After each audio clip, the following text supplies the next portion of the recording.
Welcome to the Practice Podcast, a show created by lawyers to help lawyers in life and business without all the complicated lawyer language. Let's welcome Bast Amron founders and your hosts, Jeff Bast and Brett Amron. Jeff. Hi, Brett. How are you? I'm well. How are you feeling? You still have the vacation beard. I like it. Vacation beard from last summer. Brett is back yes. recently back from Nepal. We should record another episode about that. Yes, but let's not keep our guest waiting. Oh, we have a guest. I Yes, forgot. All right. that's right. Okay. Our guest today is John Kormanik. John is a certified professional coach credentialed by the International Coaching Federation, and John's focus is on coaching lawyers. He also holds certifications as an ELIMP, which I don't know exactly what that is. Maybe we'll get to that. Core E leadership and performance dynamics, and he's also a DISC practitioner. But before launching his attorney coaching practice, John worked as a lawyer. He was in the public sector as a deputy attorney general, in the private sector at a medium-sized law firm as both an associate and a partner, and he also owned his own law firm for 16 years. His 20-plus years of experience as a practicing lawyer and law firm owner have equipped him to be able to guide his lawyer clients on a truly transformational journey. And he now lives in Boise, Idaho, where he's joining us from. And he loves riding his mountain bike, being in nature, spending time with his family and friends, and starting each day with a walk with Olive, his yellow lab retriever. So welcome, John. It's awesome to be here, you guys. Thank you so much for having me. And my walk with Olive today was fantastic. How did you come up with that name? I went and picked her up from where we got her, and I just kind of looked at her and I said, yeah, you look like an olive.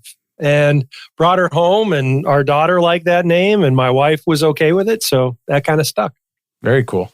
John, so you are a certified professional coach, but you started off as a lawyer. Were you practicing in Boise? I practiced in Boise for 24 years before I transitioned into full-time into my coaching practice. Yeah.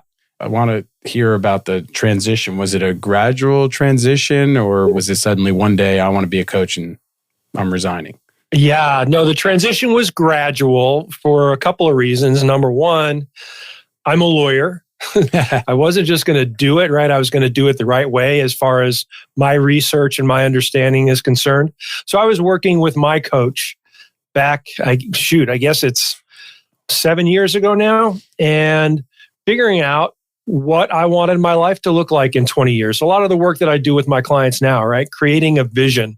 Right. And the two most important things in that vision were geographic independence and impact. And, you know, I was impacting my clients and my family and my community to a great extent, but I believe we're all placed on the planet to do greater things. And so the impact that I wanted to have was wider. So that was my goal about impact. And then being geographically independent, you know, I owned a law firm. I ran a very active and successful criminal defense practice. And anyone out there who's a litigator knows that litigation and geographic independence do not go together. And so I came to a point where the question for me was, do I keep on doing something that I love doing? I love being a lawyer, love being a litigator, love being a criminal defense attorney. Not one of those guys who left because I was burnt out. That is actually not it at all.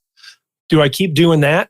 Or do I pivot into a different thing, a different avenue of service where I could continue satisfying my number one core value of serving others and then achieve geographic independence and greater impact? And I landed on coaching in general.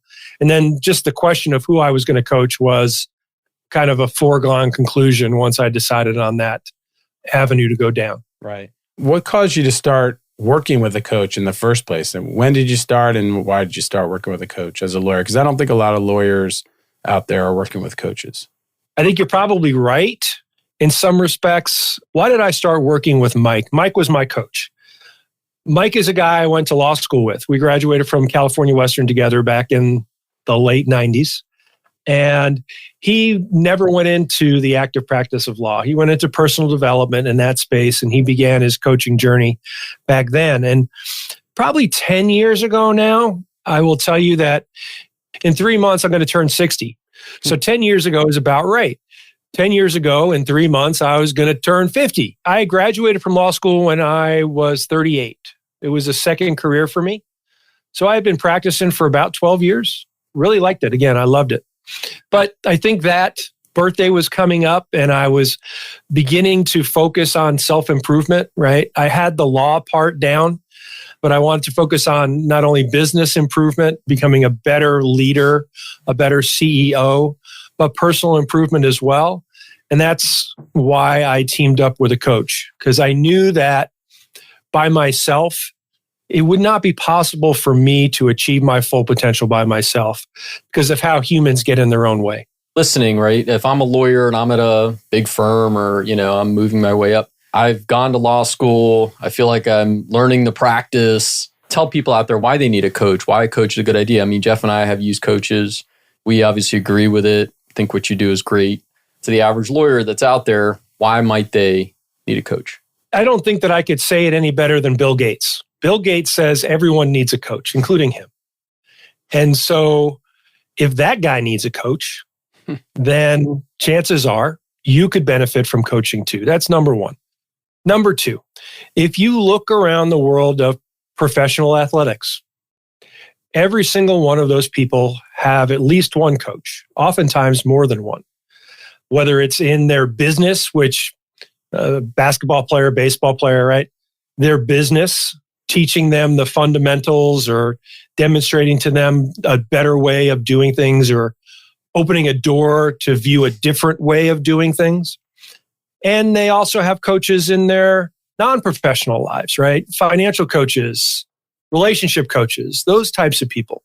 And so again, if a professional athlete, if you're third baseman, whatever baseball team you follow, I follow the Padres, so Manny Machado's my guy.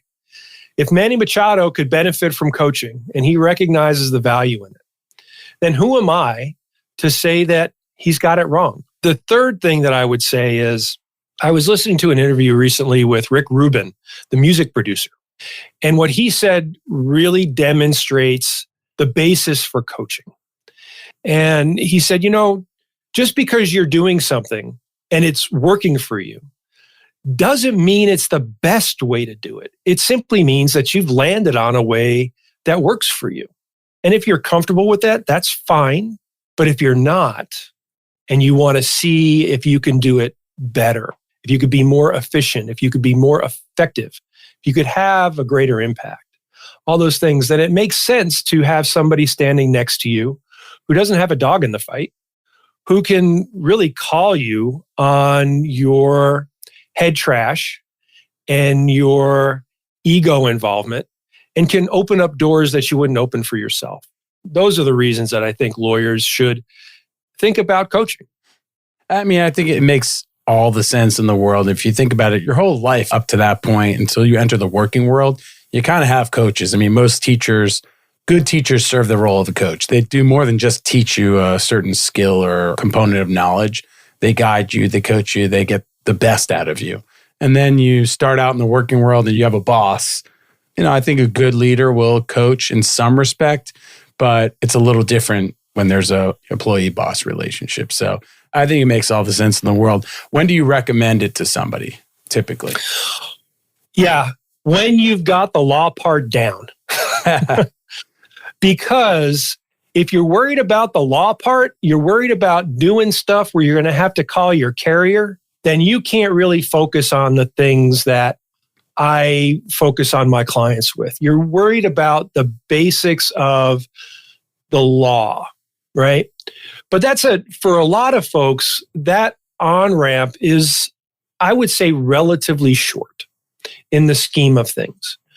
But once you have that done, then it's a matter of, look, we went to law school. I know my law school, Cal Western was a great law school. It really was. Prepared me very well. It did not prepare me to be a business person. It just didn't do that. And so I think once you have the law part down, the next step is engaging with me or someone like me to help you on your journey forward. Is it fair to say that most of your clients are partner level attorneys? There are partner level attorneys. I coach solo practitioners, small law firm owners, and managing partners and partners at mid to large size law firms, because that is where the biggest impact can be had from my perspective. If I can impact either a managing partner or a practice group leader and have them be able to open doors for themselves and really reach their full potential as human beings, then that's naturally going to impact the people who they work with and around. And so that's where my focus is. What you said, it hit the nail on the head. Obviously, you're in that area, but you grind for a period of time as a lawyer on the practice, right? And you're trying to hone your craft. It's never perfection, right? We never become masters, right? That's why they call it the practice of law. But we have to get to a point where we are comfortable within the practice so that we've honed our craft to a point. And then it's, all right, are we either running a business, managing a team at a larger firm? Are we dealing with a family and balance in life and things like that? So there is that natural sort of tendency at a certain age or a certain level of experience that you then are looking for more, where a coach can be super helpful. 100%, right? I like to talk a lot about what's the pebble in your shoe. If the pebble in your shoe is, I have to figure out how to best write a contract or a will or whatever it is, right? Whatever it is in the law, if that's the pebble in your shoe, then you can't focus on anything else. You have to take care of that. That is your primary focus, and appropriately so. But once you get that pebble out of your shoe, there's always going to be another one. We're human beings. We are meant to strive. Lawyers especially, right? Lawyers especially. We do hard things. I mean, we went to law school. We took bar exams. In some people's cases, mine included, took 2 back to back. Don't recommend, but I did it. And so we're used to doing hard things, but recognizing that I want a better work-life blend, right? I want to be able to coach my daughter's YMCA basketball team. That's important to me. That's a priority for me. How do I figure that out with a busy litigation practice? How do I do that? What are the steps that I can take? Those types of things. So get the pebble out of your shoe for the practice of law, the law itself, and then whatever's next, a coach can certainly help with. We are taught as lawyers, to pick up on that, we are taught as lawyers, our job is to take the emotion out of it, right? The clients come to us with all that emotion, and we're taught, oh, you have to make these decisions, and we practice without emotion because that's our job. But yet, when we have to look at our own personal lives or running a business, we then have to sort of turn that emotion factor on. And that's not so easy to do all the time. Yeah, we talk about it in life. We say, well, you just have to wear a lot of hats. Or like you said, Brett, you have to remove emotion from one aspect and really lean on it in another. It's not a light switch. It's really hard to do. I'll work with people for quite a while on figuring out how to be the best CEO or leader that they can be. And the the lawyer brain of them, oftentimes is the biggest stumbling block, because it is that, well, I have to be clinical. I have to be not involved. And on the other hand, we're human beings and we live off of connection. Connection is critical to being a human being and being the best human that you could be. So there's a huge tension there. And I help people, guide people along the path to recognizing how to reconcile those tensions and how to be the person that they were put on the planet to be. Do you think it's different for lawyers versus non-lawyers? Obviously, lawyers are somewhat unique, but does the coaching approach differ for when the client's a lawyer versus a non-lawyer? It can be. I don't want to paint with a broad brush, right? There are other folks in the world who are super similar to lawyers, right? Physicians, for example. CPAs are another example. People say, we're quite similar to lawyers when I speak with them about the stuff that gets in our way. I think the biggest thing with lawyers is we are trained to know the answers. That's what we're trained to do. We're trained to know them or to find it on our own. And if we can't do that, then we feel like we're failing, right? Asking for help for many lawyers is a sign of weakness. That's just not so.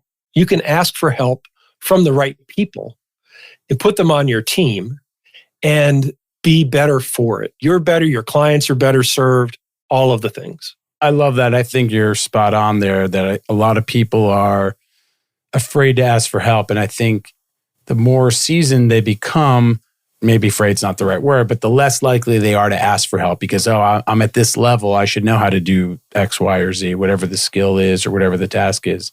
And so the need becomes greater. The importance of the issue probably improves with time, becomes more important with time. And yet the resistance to asking for help rises. And so having that outlet and a source, a trusted source to guide us sounds really valuable. You don't want to necessarily go to someone in your firm with some things. When people come to me, number one, I am a lawyer, so I know what confidentiality is all about. I do not talk with anybody about anything that I speak with my clients about. No one. And so you can have somebody who doesn't have a dog in the fight standing next to you, helping you step out of stress and see the entire playing field, all of your options, from the obvious to the, gosh, I never would have thought of that. And then being at a place where you can be at choice. I'm going to choose this because Viktor Frankl says that's the most human thing, is being at choice. You have the ability to do that. That's what a coach in general, and my coaching in particular, helps people with. You can be at choice in whatever it is that you're doing. I like that. So what could somebody expect? So there's a lot of lawyers out there listening to this. Maybe they're thinking, I could use a coach. What can a lawyer expect from, let's say, the first session with you? Sure. Well, the first session with me is always going to be some sort of debrief. You mentioned the ELIMP, Energy Leadership Index Master Practitioner. It's a certification for an assessment. It's an attitudinal assessment. So it's how we view the world. So it's either going to be that debrief or a debrief of the DISC assessment, which is a personality/communication assessment.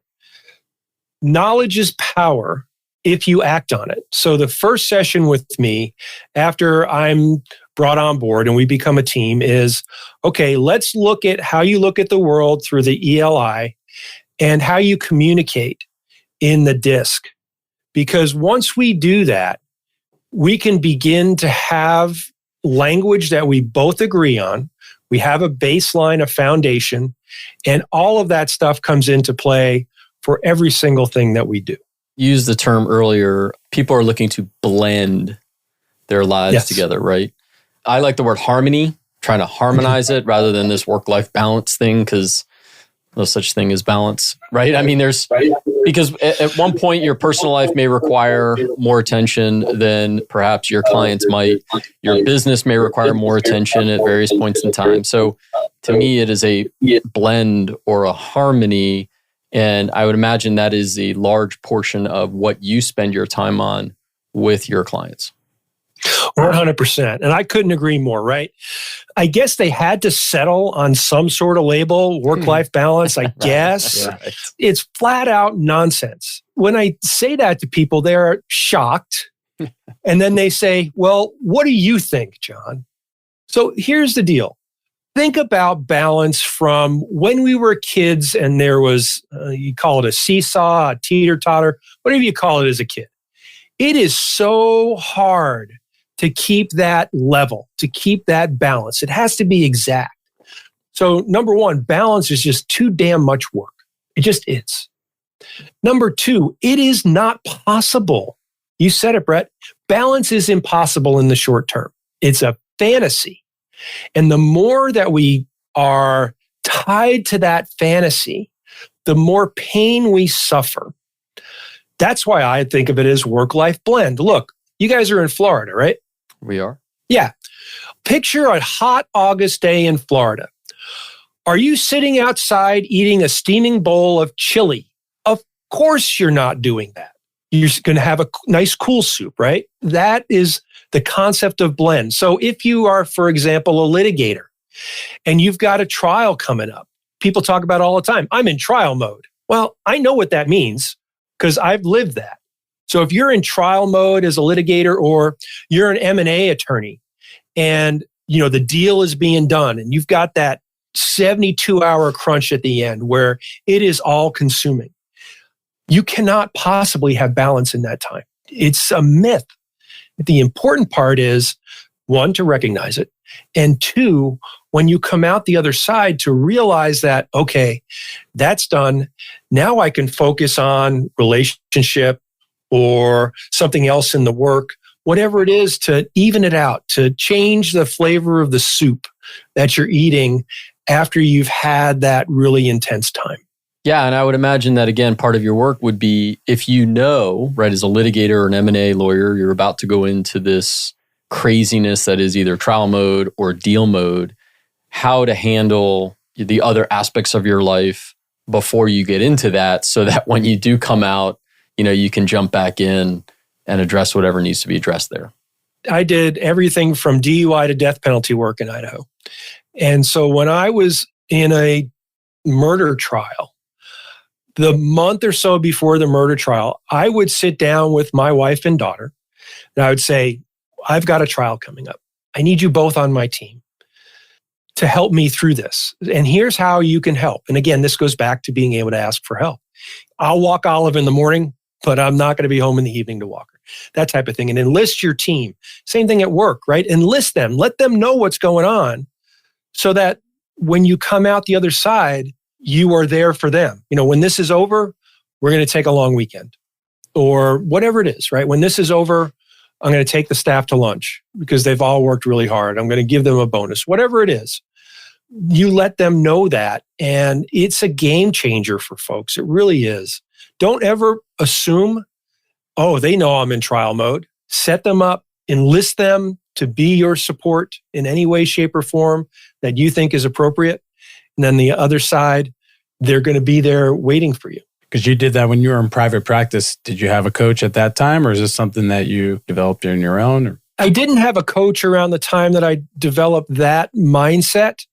It was along the path. It was pretty close in time to me hiring my first coach.